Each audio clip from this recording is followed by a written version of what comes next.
पहलगाम हमले के बाद महाराष्ट्र में भी कई पाकिस्तानी थे, लेकिन केंद्रीय गृह मंत्री अमित शाह के अल्टीमेटम के बाद अब महाराष्ट्र में कितने पाकिस्तानी बचे हैं, कितनी संख्या थी और अब क्या हालत है, ये जानने के लिए हमारे साथ इस वक्त है महाराष्ट्र के गृह राज्य मंत्री योगेश कदम जी। योगेश कदम जी, स्वागत है आपका एबीपी न्यूज में। फिलहाल महाराष्ट्र की स्थिति क्या है, कितने पाकिस्तानी बचे हुए हैं, कितने लोग थे और कितने लोगों को रवाना कर दिया है?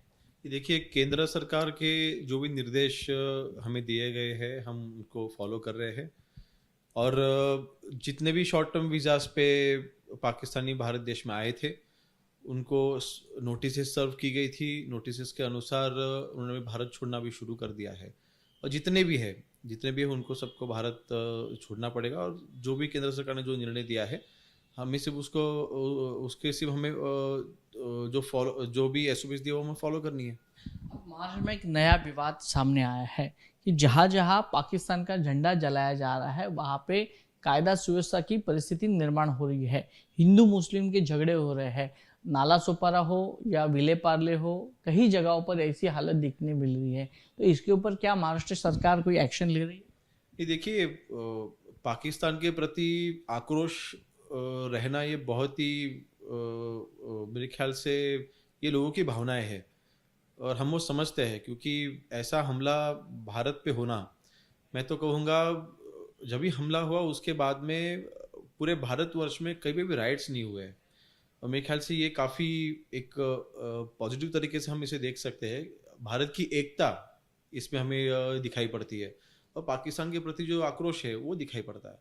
तो एक्सप्रेस तो लोग करने वाले, लोगों को हम रोक नहीं सकते, लेकिन बिल्कुल ये जब भी ये ऐसे इंसिडेंट होते तभी कायदा सुव्यवस्था नहीं बिगड़े, इसकी जिम्मेवारी हमारी और वो उसके लिए जो भी स्टेप्स लेना जरूरी है हम लेंगे। कड़ी कार्रवाई होगी जो पाकिस्तान का समर्थन करेगा, भारत में रह के पाकिस्तान का झंडा ना जलाए, इसके लिए कोई आगे आएगा? या महायुति की सरकार है, हिंदुत्व की सरकार है, क्या एक्शन क्या होगा? पाकिस्तान के फेवर में बोलना, पाकिस्तान के सपोर्ट में बोलना, ये बिल्कुल महाराष्ट्र में ऐसे लोगों को बिल्कुल जगह नहीं है। उनके ऊपर बिल्कुल देशद्रोही के जो कलम है वो लगाए जाएंगे, उनके ऊपर कार्रवाई की जाएगी अगर कोई पाकिस्तान का सपोर्ट करता है तो। आपके राजनीति के विरोधी पक्ष नेता है विजय वडेट्टीवार, उनका बयान आपने सुना ही होगा। जिस प्रकार से उन्होंने बयान दिया है, जो लोग मारे गए उनके घर वालों का ये अपमान नहीं लगता आपको? ये बिल्कुल अपमान है, सिर्फ घर वालों का ही नहीं, ये पूरे भारतवर्ष का अपमान है। इतना इनसेंसिटिव स्टेटमेंट उनसे आ सकता है, मैं खुद सरप्राइज हूँ।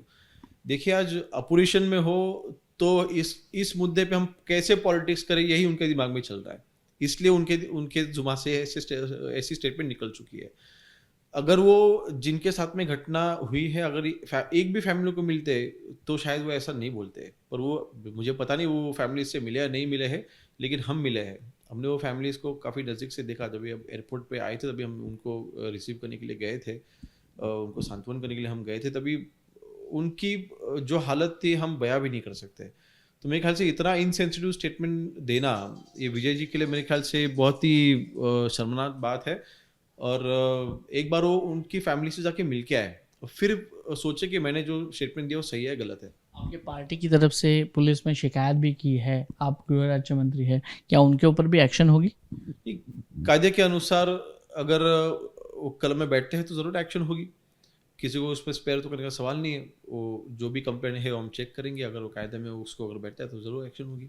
जो भी महाराष्ट्र में पाकिस्तानी छुपे हुए हैं या आपको आइडेंटिफाई नहीं हुए हैं, उनके लिए क्या संदेश देना चाहते हैं? नहीं, ऐसा कोई पाकिस्तानी छुपे हुए नहीं है। जितने भी पाकिस्तानी है वो मतलब वो कहाँ पे है, उनका लोकेशन, वो सब हमें इंफॉर्मेशन हमारे पास है। तो ऐसी कोई बात नहीं है कोई पाकिस्तानी छुपे हुए है या फिर वो हमें मिल नहीं रहे हैं, ऐसा कुछ नहीं है। हमारे साथ बातचीत करने के लिए कैमरा पर्सन धर्मेंद्र पांडे के साथ वैभव परब, एबीपी न्यूज़, मुंबई।